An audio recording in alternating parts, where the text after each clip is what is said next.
Praise lord. మన దేవుడైన ప్రభువైన యేసుక్రీస్తు నామములో అందరికీ శుభాభివందనములు తెలియజేసుకుంటూ ఉన్నా. ఈ దినం దేవుడు మనకిచ్చిన నూతనమైన వాగ్దానం, అది దానియేలు గ్రంథం నుండి 11వ అధ్యాయం 2వ లేఖనాన్ని మనం చూద్దాం. ఇప్పుడు సత్యము నీకు తెలియజేయుచున్నాను. దేవుడు అంటున్నాడు, ఇప్పుడు సత్యమును నీకు తెలియజేయుచున్నాను. ఆ సత్యము ఎవరై ఉన్నారో మనం గ్రహించగలిగితే, ఆ సత్యము నిజముగా దేవుడై ఉన్నాడని ఏ దినమైతే నువ్వు అనుగ్రహిస్తావో, అంగీకరిస్తావో, అట్టి అంగీకారమును బట్టి దేవుడు నీకు సత్యాన్ని తెలియజేస్తాడు తప్ప అసత్యమును తెలియజేయడు.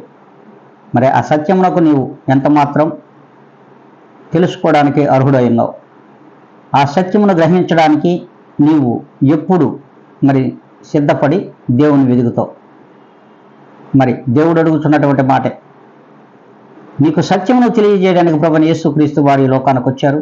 అట్టి సత్యమైన ప్రభువైన యేసుక్రీస్తును నువ్వు ఏ దినమైనా ఎదుగుచున్నావా? ప్రియమైన విశ్వాసి, నువ్వు ఆ దేవుణ్ణి వెదగగలిగినట్లయితే వెతికిన నీకు ఆ సత్యము దొరుకుతుంది. ఆ సత్యమునకు నీవు వారసుడు అవుతావు. ఆ సత్యము నిరంతరము నీలో నిలిచి ఉంటుందని దేవుని వాక్యము సెలవిస్తుంది. ఆ రీతిగా నువ్వు ఉన్నావో లేదో ఒక్కసారి ఆత్మ పరిశీలన చేసుకొని దేవుని యందు నిబద్ధత కలిగి, దేవుడు అయినటువంటి ప్రభువైన యేసుక్రీస్తు యందు నీవు ఉన్నట్లయితే ఖచ్చితంగా సత్యాన్ని నీవు తెలుసుకుంటావు. అలా ఉంటావో లేదో ఒక్కసారి నీ యొక్క ఆత్మ పరిశీలన నీవు చేసుకుని ఈ దినమున ఆయన యొక్క ప్రార్థనలో మనమును కలిసి ఏకీపిద్దామని ప్రభునామంలో తెలియజేసుకుంటున్నాం.